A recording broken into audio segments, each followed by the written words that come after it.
entire day, sir. I don't like the way this sounds. Not a bit, not a bit, not a little bit. We spent 1,800 pounds. Not a bit, not a bit, not a little bit.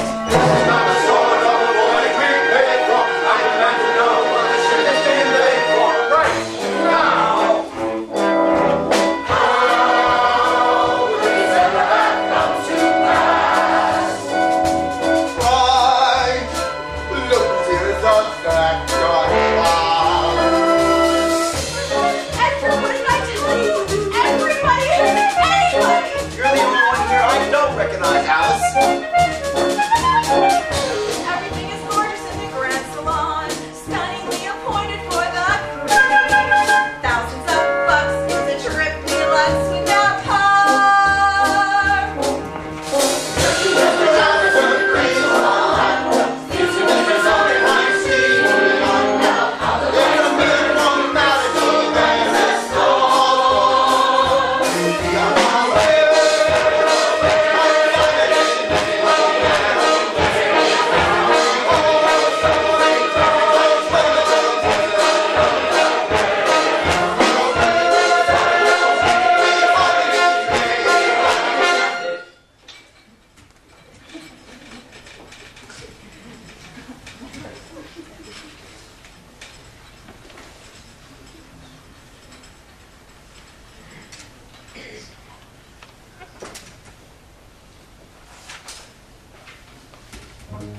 Mr. Guggenheim, please upstairs now. Why on earth if you would, ma'am?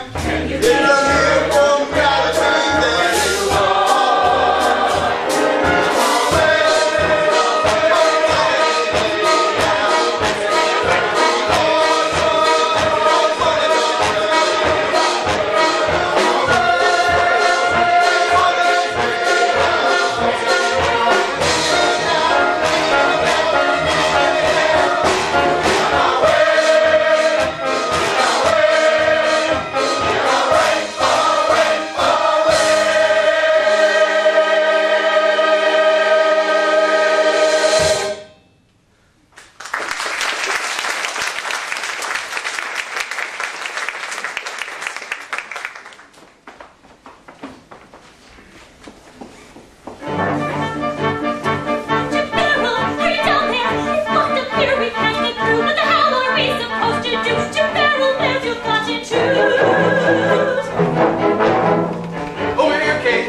there you The ship's sinking! What are we supposed to do then? Drown with all the other rats? Don't be daft!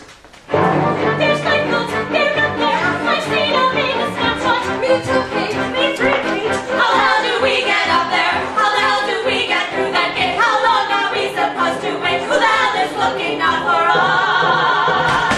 What are you people doing here? Don't you know the ship's on our way down? Who are you then? Frederick Barrett Stoker, we have to get up to the lifeboat. Oh, what do you think we're trying to do, man? If we don't get up to the lifeboats, we're goners. Oh, we gotta find another way, all right. What other way? I never seen no other way. I know one. I snuck up to the radio room yesterday, and I didn't get caught neither. Oh, how could such a terrible thing happen to such a marvelous ship? Oh, some marvelous ship. Hurry up or we're all dead. Come on. You wait and see. We're going to end up having to swim to America.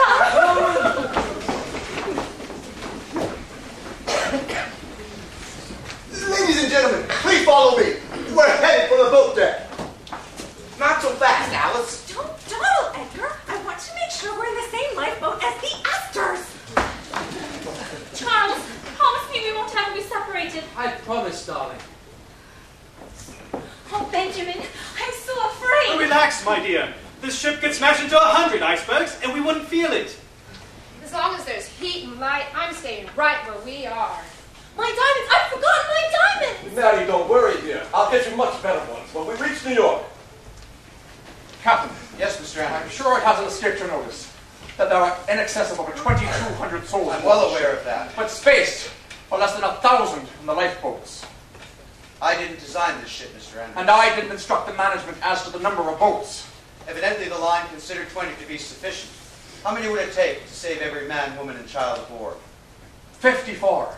But the line felt that anything more than 20 would take up too much deck space for the first class. And that means that well over half of us are going to die in approximately 90 minutes. Not if the ship arrives, Mr. Andrews. Do you know? I was just on my way to find out. Captain, the first and second class passengers are making their way down to the boat deck as ordered. The third class passengers have been assembled below on the well deck, awaiting instructions. Captain, I don't think the passengers and crew fully comprehend their predicament yet. You'll have to tell them the truth, of course. Tell them what, Mr. Andrews? That more than 1,200 of them are already dead? I think not. There would be a general panic. They'd kill each other trying to survive. Awaiting instructions. What? Captain. I want you on top, supervising the loading of the decks, Mr. Lightoller. But the third class passengers, sir, they're still down below. Mr. Lightoller, that's not your concern. Carry on. Are you taking it upon yourself to decide who lives and who dies? I remind you, sir, that while you are captain, you were not hired to play God. Then let it be God who decides. It appears God has already chosen the first class. How so? They are closest to the lifeboats, aren't they?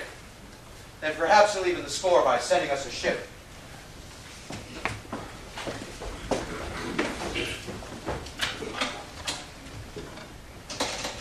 CQD, Titanic. CQD. Situation critical. I repeat, situation critical. Mr. Bride. Mr. Bride, have you reached any ships in the vicinity? 6 or 7, sir. The closest one seems to be Carpathia, a Cunard liner. I know the Carpathia, Mr. Bride. They acknowledged our CQD at 11:58 p.m. and saying they've turned and are coming hard. How far are they? 58 miles, sir. That's over 4 hours away. There must be other ships in the vicinity. Yes, sir. The Californian, her signal was much stronger. I put her within 10 miles, but since the accident, she hasn't responded. Why not? I don't know, sir. DJ, you must do something. What would you suggest, Mr. Ismay? We need another ship here immediately. What about the Californian, Mr. Bride? I'm sure she's close by, but still, there's no response. You must demand a response. Well, see, those smaller ships only carry one radio man. He must have signed off and gone to bed. Well, keep trying, for God's sake. There's a new distress call, SOS. It's hardly ever been tried, but much easier to Try read. anything you like, Mr. Bride. We must rouse that ship. SOS. Titanic. SOS. Titanic. Situation critical. Where the hell are you, Californian? Why don't you answer me? Surely something can be done to help us. Thousands on board, trusting and warm, roused from their sleep, set up above. Unsinkable ship. What is she now? What is she now? Possibly she won't go down. Possibly she'll stay afloat. Possibly all this could come to an end on a positive note. Not what ship could fly, not with your sprout wings. Honestly, sir, I have